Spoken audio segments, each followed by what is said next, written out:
Bonjour tout le monde, bonjour mesdames et messieurs. J'ai un message à faire passer. Rassurez-vous, on n'a pas besoin de votre argent. Je m'appelle Romain de mon pays Donald, je suis un Africain.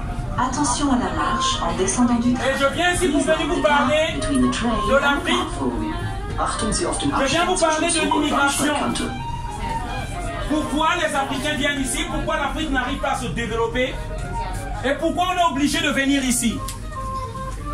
Alors, beaucoup de Français qui sont ici, ils ne savent pas la réalité. Pourquoi l'Afrique, qui a tous les minerais, toutes les grandes richesses, hein, 40 à 60% des réserves minières du monde, le cobalt, le zinc, manganèse, c'est en Afrique. Mais pourquoi l'Afrique ne se développe pas? Et l'Afrique doit encore faire la manche vers les pays soi-disant développés. Ces pays-là dont les sous-sols ont été surexploités, il n'y a rien. Pourquoi? Simplement parce qu'il y a une monnaie. Il y a une monnaie qu'on appelle le franc CFA, une monnaie coloniale.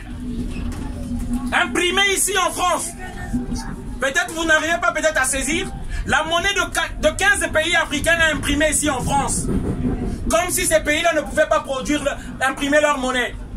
Parce que la France des élus, tels des gangsters, tels des caïds, oblige à 14 pays africains que leur monnaie doit être imprimée ici.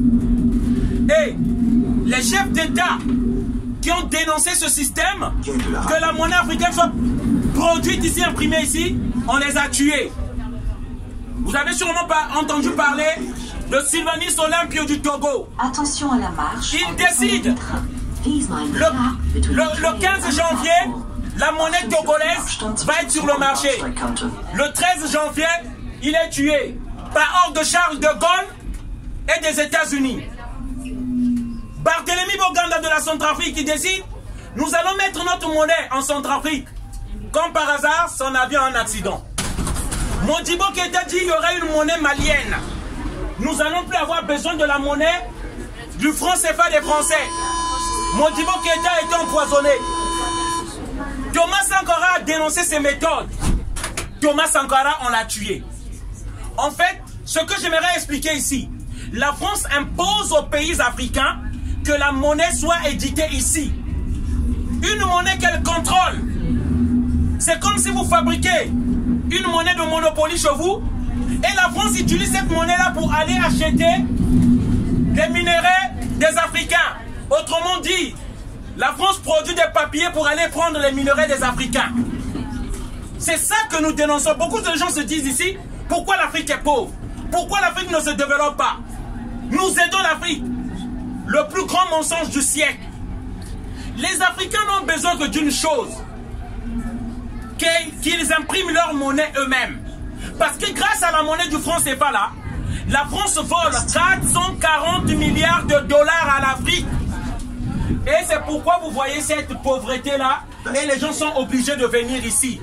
Les banques africaines que vous voyez là-bas, ces banques-là sont des filiales de la Banque de France. J'aimerais expliquer encore rapidement un autre sujet.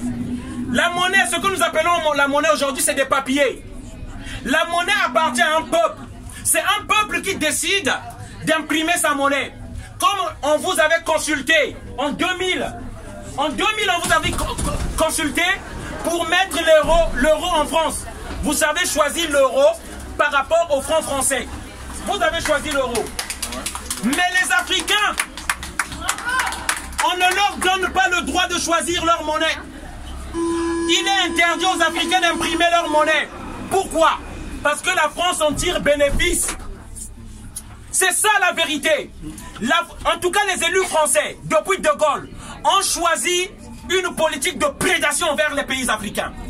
On tue les Africains qui veulent parler, qui veulent lever la voix. On vend les armes dans les pays africains. Et je vous dis, tenez-vous bien, la France vend les armes aux deux camps qui se battent en Afrique. Elle vend les armes au gouvernement, elle vend les armes aux rebelles. Pour quel but? Pour détruire les pays africains. Et la question que nous devons nous poser, mais pourquoi on s'étonne de l'immigration? Lorsqu'on crée des conditions de guerre à travers le monde, en Syrie, en Irak, en Libye, on détruit partout. Pourquoi ces gens-là ne viendront pas se réfugier ici? Hein? Pourquoi on vend les... Là, actuellement, il y a des armes françaises en Libye. Actuellement, où nous parlons, tapez sur Internet, il y a des armes françaises au Yémen. Mais pourquoi on s'étonne alors des immigrés? Et moi, je vous dis, moi, je me sens bien pendant l'été, lorsqu'il fait chaud, là. Si ça continue, là, on va remplir la France. Et ça sera l'ambiance de l'Afrique. Avec l'été, là, on va continuer à remplir la France. Parce que ça sera le cas. Nous devenons comme une île. Hein? Autour d'un océan de misère. Une petite île où tout le monde viendra chercher refuge. C'est de ça qu'il s'agit. Je termine pour dire, citoyens français, nous devons nous lever. Si nous voulons que ces choses-là s'arrêtent, il faut qu'on prenne nos responsabilités et qu'on dise cette politique de prédation. On ne peut pas vivre. On ne peut pas vivre par la misère des Africains. Voilà le message qu'on voulait faire passer. Désolé d'avoir crié, je vous souhaite une bonne soirée à tous, mais je vous ouvre les yeux. Cherchez sur Internet. Ce que je dis là, c'est la réalité. C'est pas de l'émotion, c'est des faits. Ce sont des faits. C'est ça. La France vit par le sang des innocents africains qui meurent. Voilà, merci. Bonne soirée à tous. Merci.